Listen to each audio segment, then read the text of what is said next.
Hello बच्चों, welcome to Sunil academy. और आज की वीडियो बेटा हम पढ़ेंगे चैप्टर 1 रिलेशन एंड फंक्शन का बेसिक कंसेप्ट क्या है। अगर आपको बेटा बेसिक क्लियर हो जाएगा तो आप बड़े आसानी से पूरे का पूरा चैप्टर सॉल्व कर सकते हो। तो पहला टॉपिक लेगा रिलेशन। आज हम पढ़ेंगे बेटा रिलेशन को डिटेल में।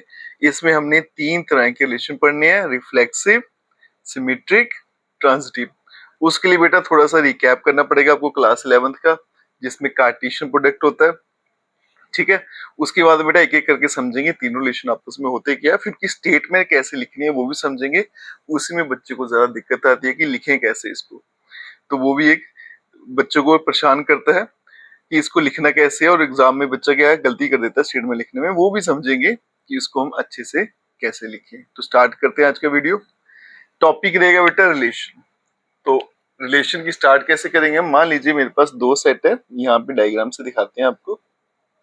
1 2, इस सेट का नाम ए दे लेते हैं, इसका मैं बी दे लेता हूँ। ठीक है, इसमें कुछ नंबर ले लेते हैं 1 2 3, इसमें भी ले लेते हैं 4 5 और 6। ठीक है जी। रिलेशन क्या करता है बेटा, ये वाले नंबरों को इसके साथ जोड़ेगा। अब मुझे ये वाले नंबर इसके साथ जोड़ने हैं, तो कैसे जोड़ू? उसके लिए मुझे क्या एक रूल दिया होता है।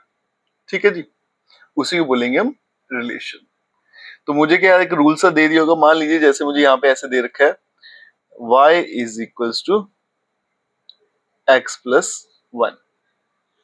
ठीक है, ऐसे मैंने एक रिलेशन ले लिया, y की वैल्यू क्या है x प्लस 1 है।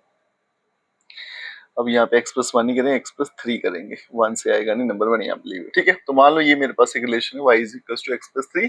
इस रिलेशन के थ्रू मैं पता लगा सकता हूँ कौन सा नंबर किसके साथ जुड़ेगा या फिर रिलेट होगा। उसके बाद में रिलेशन बन जाएगा। फिर उसके बाद में चलेंगे बेटा सिमेट्रिक क्या होता है, रिफ्लेक्सिव क्या होता है, ट्रांजिटिव क्या होता है। बराबर है। अब यहाँ देखो बेटा, ये जो सेट है इसके जितने भी नंबर है ना, इन सबको हम बोलेंगे x और इनको बोलते हैं y। ठीक है, और इसको हम प्री इमेज भी कहते हैं, ये भी आपको याद होगा, और इसको हम इमेज भी कहते हैं। ठीक है, और रिलेशन क्या करेगा, यहाँ पे इन एलिमेंट्स को इसके साथ में जोड़ेगा। अब यहाँ पे देखते हैं बेटा कि 1 किसका जुड़ेगा, 2 किसका जुड़ेगा और 3 किसका जुड़ेगा। जैसे यहाँ पे बेटा x की वैल्यू कितनी है 1। ठीक है, यहाँ पे जब x की वैल्यू 1 डालूंगा तो y का आंसर क्या बन जाएगा 4। x की वैल्यू 2 डालेंगे तो y का आंसर क्या बन जाएगा 5। x की वैल्यू 3 डालेंगे तो y का आंसर क्या बन गया 6। तो सीधा सीधा दिख रहा है बच्चा हमें, इस रिलेशन के मुताबिक जो हमारे पास 1 है बेटा वो 4 के साथ जुड़ने वाला है, 2 5 के साथ, और 3 का रिलेशन किसके साथ है 6 के साथ। अब हम बनाएंगे यहाँ पे बेटा रिलेशन, r नाम दे लेंगे उसे। ठीक है, और इसमें कौन कौन से पेयर आने वाले हैं, 1 का 4 के साथ आएगा, 2 और 5 आ गया, 3 और 6 आ गया। बराबर बेटा, आर बन के आ गया। जब आर आ गया हमारे पास, अब चलते हैं बेटा रिफ्लेक्सिव क्या है, सिमेट्रिक और ट्रांजिटिव क्या है। उससे पहले बेटा अब आप जो क्वेश्चन करोगे ना, यहाँ पे तो मैंने 2 सेट ले ली थी ए और बी। वहां पे क्या होता है, आपको एक ही सेट दिया होता है ए। ठीक है, तो अगर आपको एक ही सेट दिया ए तो फिर दूसरा सेट भी आपने ए ही लेना है।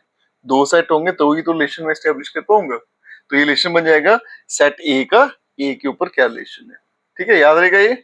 ए और बी दिए तो ठीक है बेटा, नहीं दिए तो फिर दूसरा सेट खुद से ही ए को ही आपने ले लेना है। ठीक है, मान लीजिए मेरे पास एक सेट है ए, उसमें लेता हूँ 1 2 3, और इस पे एक रिलेशन बनाया। ठीक है, और रिलेशन के पेयर क्या है मेरे पास, ऐसे 1 1 2 2 3 3। एक ले लेते हैं बेटा 1 2 2 1, और इसके अलावा 2 2 1। ठीक है, इतना ही रखते हैं रिलेशन। तो ये मेरे पास एक सेट था बेटा, ये मैंने एक रिलेशन बनाया, इसमें कोई भी रिलेशन से रिलेशन में पेयर लिख दिए मैंने, ये वाले पेयर इस रिलेशन में आते हैं। अब मुझे पता करना होता है इस चैप्टर में जो रिलेशन है उसमें मुझे पता करना है कि ये जो रिलेशन है ये रिफ्लेक्सिव है, सिमेट्रिक है या फिर ट्रांजिटिव है। तो सबसे पहले चलते हैं बेटा रिफ्लेक्सिव पे।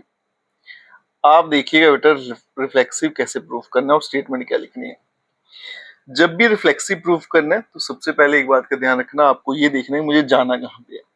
तो जब रिफ्लेक्सिव प्रूफ करना है बेटा तो आपको सीधा उठ के सेट पे जाना है, आर पे कभी नहीं जाना।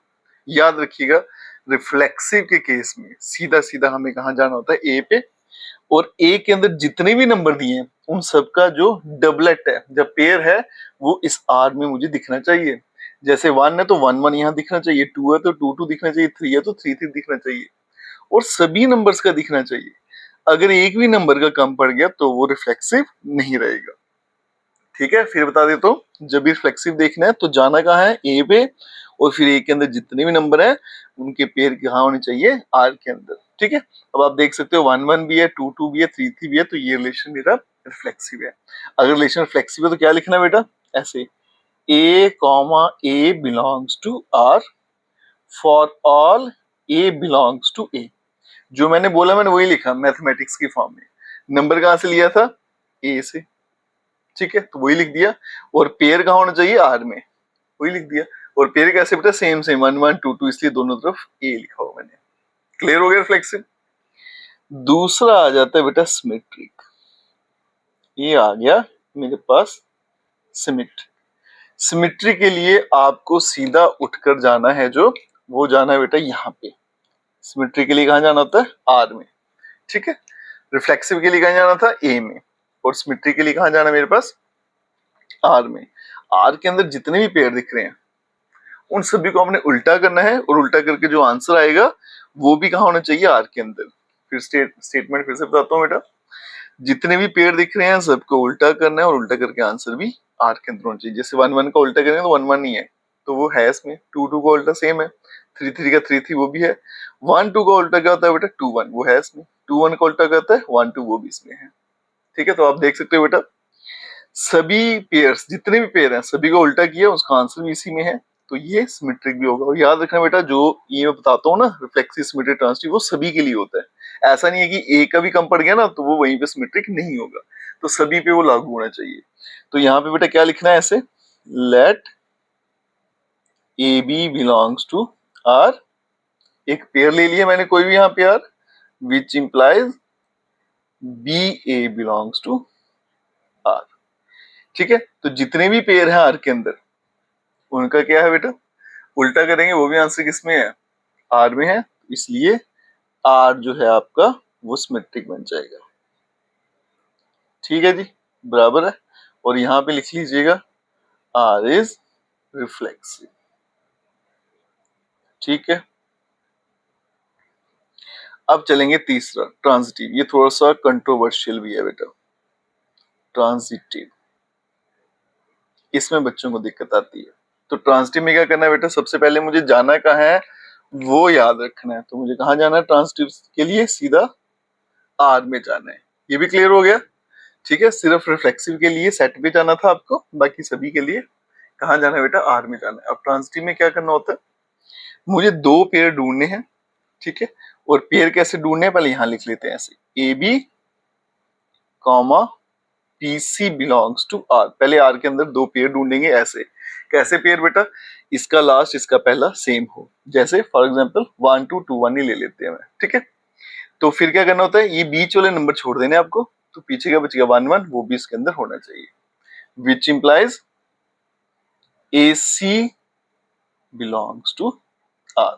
सबसे पहले बेटा ट्रांजिटिव के लिए दो पेयर उठाने हैं, उठा लिए, फिर वो कॉमन नंबर छोड़ दो, पीछे जो दो नंबर बच गए वो उनका पेयर भी इस आर के अंदर होना चाहिए, वही मैंने यहाँ पे लिखा हुआ है। अगर ऐसा हो जाता है तो आर को क्या बोलेंगे, ट्रांजिटिव।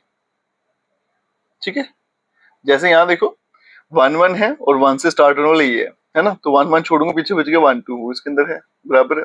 फिर 2 2 2 से स्टार्ट होने वाला ये है ना, तो क्या बन जाएगा 2 1, वो है इसके अंदर। फिर आगे बेटा 3 3, 3 से स्टार्ट कोई नहीं हो रहा, इसको छोड़ देंगे। फिर 1 2 और 2 1 है ना, तो 1 1 वो भी इसके अंदर है। तो सभी के साथ बेटा ये एप्लीकेबल हो रहा है सभी पे, तो इसलिए ये क्या है मेरा ट्रांजिटिव हो जाएगा। और अगर कोई भी रिलेशन रिफ्लेक्सिव है, सिमेट्रिक है, ट्रांजिटिव है, तो उसको क्या बोलते हैं, therefore R is an equivalence relation. ठीक है, R is an equivalence relation. अब यहां देखो बेटा, यहां तक तो क्लियर है, लेकिन ट्रांजिटिव में एक दिक्कत आती है।